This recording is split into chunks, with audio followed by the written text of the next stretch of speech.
بتایا کس چیز نے اس عورت کی شان کو بلند کیا؟ اس مسجد کے اندر جھاڑو دینے والے کا مقام کیسے بلند ہوا؟ فرمایا دلونی علی قبرہا، مجھے اس کی قبر بتاؤ۔ امام الانبیاء اس قبر پہ کھڑے ہوئے اور اس کا جنازہ اس کی قبر پہ ادا کیا۔ اللہ کے نبی کو اس سے اتنا پیار کیوں ہوا؟ کیونکہ یہ رب کے گھر کی خادمہ تھی، رب کے گھر کو صاف کرنے والی تھی۔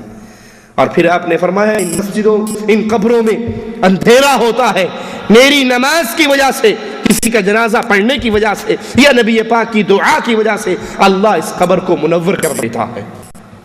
طبرانی میں ہے نبی کریم صلی اللہ علیہ وسلم مسجدوں کی طرف آنے والے نمازیوں کی شان بیان کرتے ہوئے کیا فرما رہے ہیں، غور کیجئے۔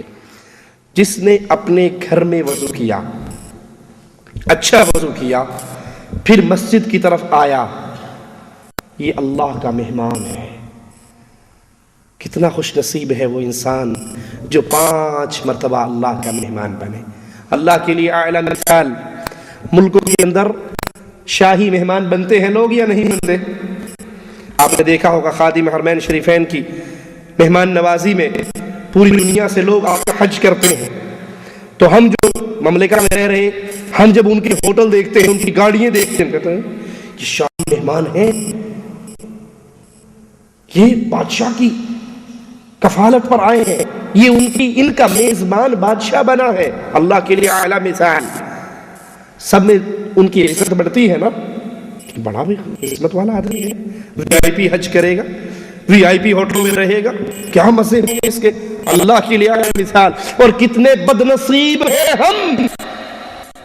امام الانبیاء فرماتے ہیں جو اپنے گھر میں وضو کرے، اچھا وضو کرے، نماز پڑھنے کے لیے مسجد میں آئے، یہ اللہ کا مہمان ہے، اللہ اس کا میزبان ہے، اور میزبان پر یہ حق ہے وہ اپنے مہمان کی عزت کرے۔ اور ہمیں یہ موقع دن میں 5 مرتبہ ملے کہ ہم اللہ کے مہمان بن جائیں۔ اب جب مہمان گھر میں اگر کچھ مانگتا ہے، جب مہمان گھر میں آ کر گھر والوں سے کہے جی مجھے بھوک لگی ہے، کھانا کھلا دو، تو اس کو ڈانٹ پڑتی ہے آگے سے۔ اوکے جی میں نے 7 اپ نہیں پینی، مجھے اسپرائٹ پلا دو۔ جو مہمان مانگتا ہے، میزبان کی خواہش ہوتی ہے کہ ہمارا مہمان راضی ہو کر جائے۔ امام الانبیاء کے پاس ایک مہمان آیا، آپ نے کہا اپنی بیویوں سے پوچھا کچھ کھانے کو ہے؟ یہ شخص میرا مہمان ہے۔ بیویوں نے کہا ہمارے گھر میں کچھ نہیں۔ آپ نے کہا کون ہے جو محمد علیہ السلام کے مہمان کو کھانا کھلایا؟ ایک صحابی نے کہا میں کھلاؤں گا اللہ کے نبی۔ لے کر اپنے گھر چلے گئے، اپنی زوجہ سے کہا کھانے کی کچھ ہے؟ کہا صرف اتنا کھانا ہے کہ بچوں کو کھلایا جا سکتا ہے، مجھے اور تجھے نہیں ملے گا۔ کہا بچوں کو بھوکا سلا دو، وہ رو رو کر سو جائیں گے، ان کی بھوک برداشت کر لو، اور کھانا مہمان کے سامنے لگا دو۔ چراغ ٹھیک کرنے کے بہانے اٹھنا اور چراغ کو گل کر دینا۔ ہم خالی ہاتھ بڑھاتے رہیں گے، خالی منہ چلاتے رہیں گے، مہمان سمجھے گا کہ یہ بھی میرے ساتھ کھا رہے ہیں۔ ہم بھوکے رہیں گے، محمد مہمان کا پیٹ بھر جائے گا صلی اللہ علیہ وسلم۔ نبی کے مہمان کی عزت کی۔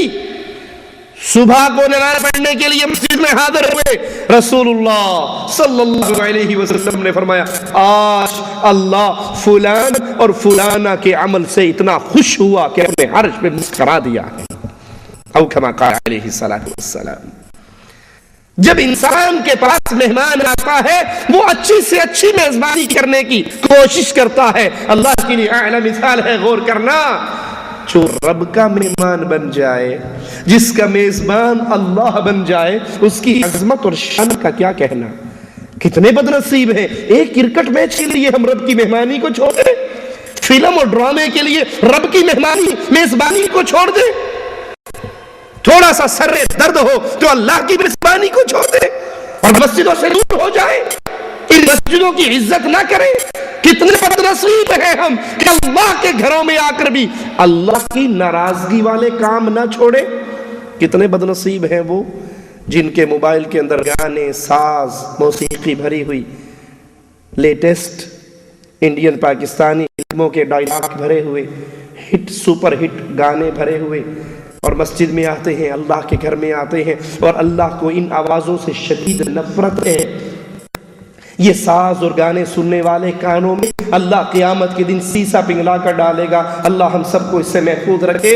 اور وہ اللہ کے گھر میں آتے ہیں، ادھر امام صاحب اللہ اکبر کہتا ہے اور ادھر اس کی جیب کے اندر گانے بجنے شروع ہو جاتے ہیں، اس کے موبائل میں ساز بجنا شروع ہو جاتا ہے۔ اس سے بڑا بدنصیب کون ہوگا جو اللہ کے گھر میں آ کر بھی اللہ کے گھر کی توہین کر رہا ہے، تذلیل کر رہا ہے، اس کی عزت نہیں کر رہا، یہ چند منٹ کے لیے بھی اپنے موبائل کو بند نہیں کر سکتا۔ یہ اللہ کی اس کے دل میں اتنی بھی محبت نہیں ہے کہ میں شہنشاہ اعظم کی گھر میں حاضری دینے کے لیے جا رہا ہوں، میں دروازے سے پہلے ہی اپنے موبائل کو بند کروں، مخلوق سے رشتے توڑ کر خالق سے رشتہ جوڑ لوں۔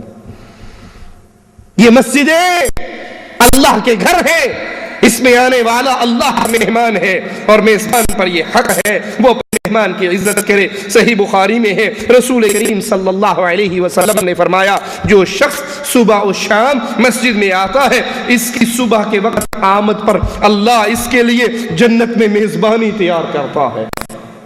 جو صبح شام فجر کی نماز، عشاء کی نماز، منافقوں پر یہی دو نمازیں بھاری ہے نا۔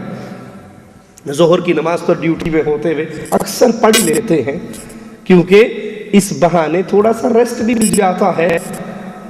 عصر کی نماز بھی ڈیوٹی پہ ہوتے ہوئے پڑھ ہی لیتے ہیں۔ مغرب کی نماز عادت ہے پڑھنے کی، فجر اور عشاء یہ دو نمازیں منافق پر بھاری ہے۔ اللہ کے نبی کیا فرما رہے ہیں؟ جو صبح و شام اللہ کی مسجدوں میں آتا ہے، صبح کے وقت آمد کی وجہ سے اللہ جنت میں صبح کے وقت اس کے لیے میزبانی تیار فرماتے ہیں، اور شام کے وقت جب یہ مسجد میں آتا ہے اللہ شام کے وقت اس کے لیے مسجد میں آنے کی وجہ سے جنت میں میزبانی فرماتے ہیں۔